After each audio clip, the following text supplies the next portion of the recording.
a decidedly super deal on a very super Tuscan. Are we allowed to say super Tuscan anymore? You know, okay, no, Patrick's nodding his head. No, I think, I guess if you're older, you're like grandfathered in to saying super Tuscan, and I have gray hair, so I think I can say it. But technically, it's an IGT, Indicazione Geografica Tipica. That's what the Italians want you to say, because the Italians are difficult. If we put rosso on the front, then you wouldn't buy, because it says rosso, and that just means red, and red means you don't buy. You know, red, stop. So this time around, we're showing you a Tuscan red that is already sensational at its current price. And for some reason, we're getting an even better price. This one falls in the head-scratching category. I'm not going to lie to you. Avignonesi, one of the iconic Tuscan estates located in Montepulciano. Now, let's talk. Should we talk about the Montepulciano thing? Okay, 2 seconds, because I don't want to cloud the issue with this wine. But this is Montepulciano in Tuscany, as opposed to Montepulciano d'Abruzzo. Montepulciano d'Abruzzo. Montepulciano is a grape variety in the Abruzzo area of Italy. In this case, Montepulciano is a town in the Tuscan area of Italy, on the other side of the Apennines. And here, the grape variety is usually Sangiovese. The Vino Nobile di Montepulciano wine is generally produced from Sangiovese. Now, in this case, the Avignonesi winery, one of the iconic wineries in the area, a long time ago, actually I'm going to look this up because I'm curious myself, started producing this wine, this Tuscan red, called Grifi. Grifi, see the griffins. There's griffins on the front. And one griffin is a grifo, and 2 griffins are Grifi? I think, okay, don't yell at me. Don't yell at me. I hope you don't expect me to. I'm gripping here. I'm griefing here. Giving you grief? Okay, no, this is very difficult. So, they started making Grifi a long time ago. I think I remember selling the 93 vintage of this wine. And I'm actually trying to figure out what the first vintage was, because I'm supposed to know that. But, we work on the fly, and this is all happening very quickly today.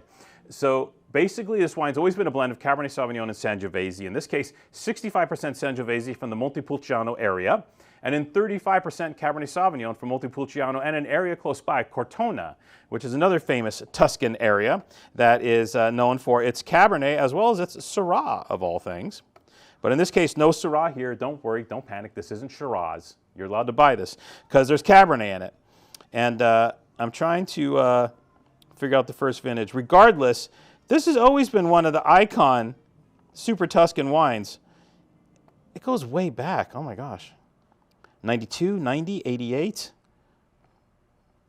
87, 86, 80, 82?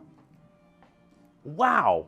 The first vintage of Grifi might have been 1982. That's remarkable. This would make it one of the first early Super-Tuscans. And I remember it being one of these first, alternative Tuscan reds even when I got into the business in the early 90s. Like I said, the first vintage I sold was maybe the 1990, and the 1993 we sold a bunch of. Even back then, it was fancy wine. You know what I'm saying? Even back then, the wine was not cheap. Here we go. The 1992 vintage sold for $40 retail.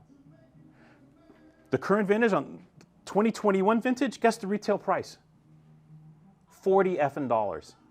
This wine has remained the same retail price for 30 years.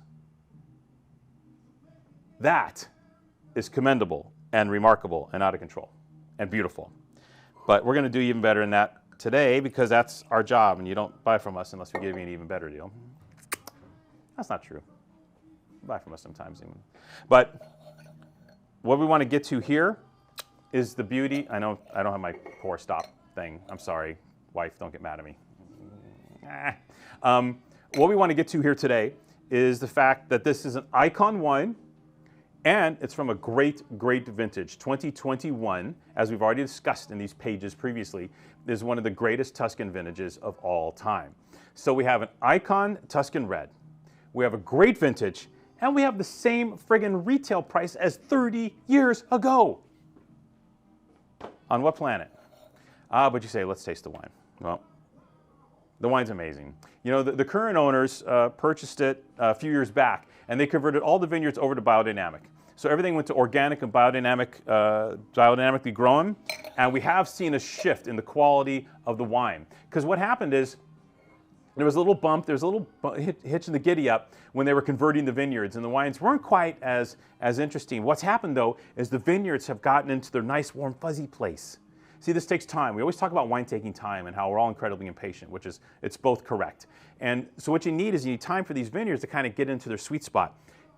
They have now at Avignonesi. And we have the first great vintage since they did all this work in the first place to see the results.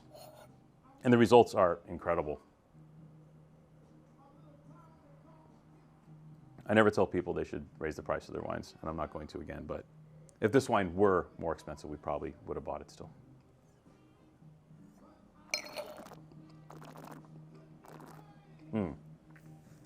So, Sangiovese and Cabernet.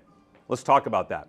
Because the first impression on the palate is they're both there, right? The Sangiovese makes this wine Tuscan. Gives you those Chianti vibes, great Chianti Classico vibes, or Brunello vibes, right? But the Cabernet creates this almost Bordeaux style framework. Little greater sweetness in the mid palate, more concentration, but you get to keep that inherent Tuscan Sangiovese character. And that's what Grifi is all about. It's about creating something decidedly Tuscan, but kind of modernizing it or internationalizing it to a certain extent, which is what they were thinking back in 1982. That concept still remains 40 years later. They haven't shied away from this. They've embraced it. And you know what? All the better for it. Grifi is an absolutely beautiful wine, a beautiful Tuscan wine. When you think about your Tignanellos, which this blend's actually quite close to the Tignanello blend, if memory serves. 80-20 maybe for TIG, I'm trying to remember. So this is kind of TIG-ish in its presentation. But, oh man, the price. The price. So we're talking $40 retail usually. We got a smoking deal on this. This is $25. And I wanted to frame it at the beginning and reiterate, Icon producer, 40-year track record with this wine. Big scores throughout. Same original retail pricing as 30 years ago. Great vintage. Except now we're going to sell you the wine at 40% off that great retail? Strange times, people. Strange times. But you know what? If strange times create these deals, I embrace these strange times. I want to be incredibly strange all the time. Wait, probably, yeah. Get some.